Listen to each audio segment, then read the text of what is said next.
ხსმენიათ რამე სიმამაცისა და გამბედაობის დღეზე? ალბათ არა, რადგანაც მას მხოლოდ სკანდინავიური ქვეყნები აღნიშნავენ. თანაც ვიკინგების ნახევრად მითოლოგიური მეთაურის რაგნარ ლოდბროკის საბადივცემულოდ. მიუხედავად იმისა, რომ მისი არსებობა ისტორიულად დადასტურებული არ არის, ნორვეგიელები და დანიელები ვიკინგების ამ გმირს ერთმანეთს არ უთმობენ. შუა საუკუნეების მკვლევარი ნიკა ხუფერია. რაგნარ ლოდბროკი ზოგადად სკანდინავიური ეპოსის ერთ-ერთი ყველაზე პოპულარული გმირია და ყველაზე ცნობილი. საერთოდ მე-9 საუკუნეებს ზოგადად შუა საუკუნეებში უწოდებენ კიდევაც ვიკინგების ეპოქას, რადგან ამ პერიოდში იყო სწორედ ევროპაში ვიკინგების შემოსევები და სწორედ ამ პერიოდის გმირია. რაგნარი შეიძლება ის მივიჩნიოთ არამედ რეალურ პიროვნებად, არამედ უბრალოდ იმ დროის ვიკინგების სახედ ზოგადად, როგორი ვიკინგი იარლებიც ამ პერიოდში მოღვაწეობდნენ, როგორ იბრძოდნენ ისინი, როგორ ლაშქრობდნენ და საერთოდ მათი ცხოვრების ეს თქვარი ასახვა არის თითქოს ეს რაგნარის საგაში, რომელშიც არის მოცემული ამ ნახევრად მითიური პიროვნების ცხოვრება. ზოგადად თვითონ სახელით საინტერესოა რაგნარ ლოდბროკის. ლოდბროკი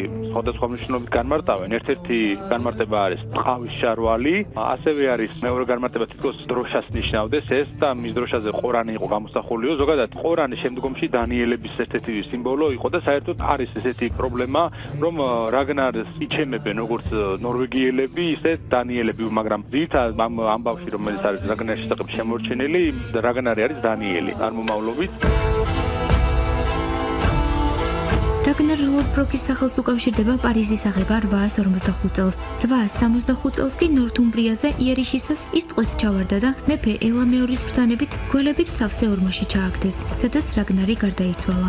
საინტერესოა თვითონ რაგნარის ლაშქრობების ორი ძირითადი მიმართულება იყო. ერთი არის ბრიტანეთის მიმართულებით, ანგლო-საქსონურ სამეფოების თავდასხმა, მეორე არის პარიზის ალყა 845 წელს. თითქოს ეს ყველაფერი ძალიან რეალური ჩანს ერთი მხრივ, მაგრამ რამდენად იყოს თვითონ რაგნარი ან რას წარმოადგენდა, ამაშია ზუსტად გაურკვევლობა ასე შემთხვევაში, თორემ ეს ვიკინგების თავდასხმები იგივე ინგლისზე და იგივე პარიზზე ეს ვიცით რომ რეალობაა და ისტორიული წყაროები ამას აღწერენ. რაგნარის პერსონაჟი ისევე როგორც სხვა პერსონაჟებიც იგივე როლო და სხვა ვიკინგი ლიდერები ამ პერიოდის გმირები არიან, ისინი არ ვიცი ზუსტად არსებობდნენ, არ არსებობდნენ, იმიტომ რომ ეს უბრალოდ ისეთი ისტორიული წყაროების სახით არა, უფრო არის ეპოსის სახით შემორჩენილი და შესაბამისად ნაკლებად სავარაუდოა რომ ის ზუსტად ისე იყოს, როგორცაც ამ ეპოსში აღწერილი.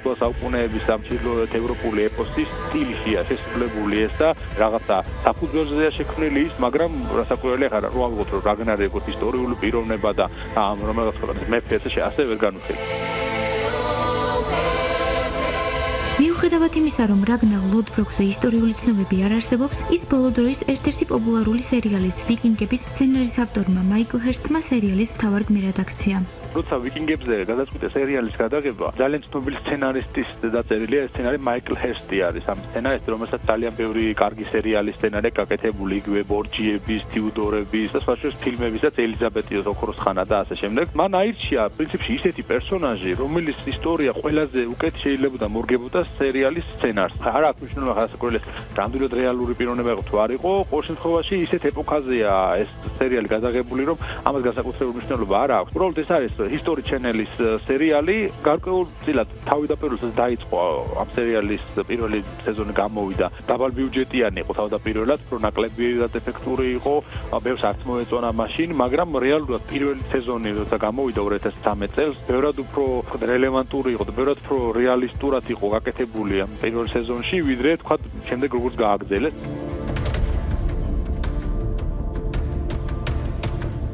სერიალმა მაყურებლის ყურადღება მალე მიიპყრო, თუმცა ნიკა ხოფერია ამბობს, რომ მასში ბევრი უზუსტობაა. ფრანკთა სამეფო არის ძალიან არაზუსტად წარმოჩენილი იქ, მაგალითად ნაჩვენებია თითქოს მხოლოდ პარიზს მოიცავს, პარიზზე პირდაპირ გადადიან ისინი შეტევაზე, უნიფორმები, იარაღი და ბევრი სხვა ძალიან ბევრი დეტალი, რომელიც უზუსტოა. ბევრი ისეთი თემაა გამოკვეთილი, რასაც დღევანდელ საზოგადოებაში არის განხილვადი და პრობლემური, თუნდაც ქალების როლი მაგალითად ამ სერიალში ძალიან არის გამახვილებული ყურადღება ლაგერტაზე, რაგნარის მეუღლეზე და სხვა ქალებზე, რომლებიც იბრძვიან მამაკაცების გვერდზე და თითქმის მთელი ჯარი არის ქალებისგან შემდგარი. რასაკვირველია ეს არის სისულელე, არანაირი საფუძველი არ აქვს ამას, რადგან არ იძლევა რაგნარის ისტორია საფუძველს, რომ უფრო ესე დეტალურად გადაიღო და ბევრი რაღაც აჩვენო, ძალიან ბევრი გამოგონილი რაღაც არის ჩამატებული. ეს უნდა იყოს პირველ რიგში ყურებადი, ანუ ბევრმა ხალხმა უნდა ნახოს, ადვილად უნდა აღიქვას და ისწიამონოს ამ სერიალს და შესაბამისად მოერგეს ეს ძირითადი სცენარი თავიანთი დაწერილს და შემდეგ გადაიღეს ასეთი სერიალი. ჩემი აზრით საკმაოდ კარგი.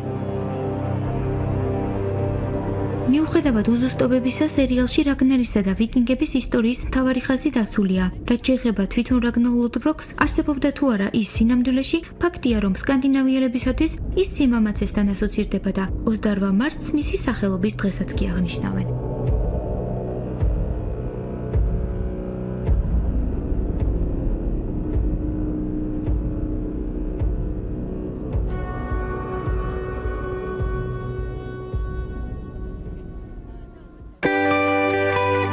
მშვიდობისა. დილა ერთ ტალღაზე. FM 102.4. ენერგიული, ხალის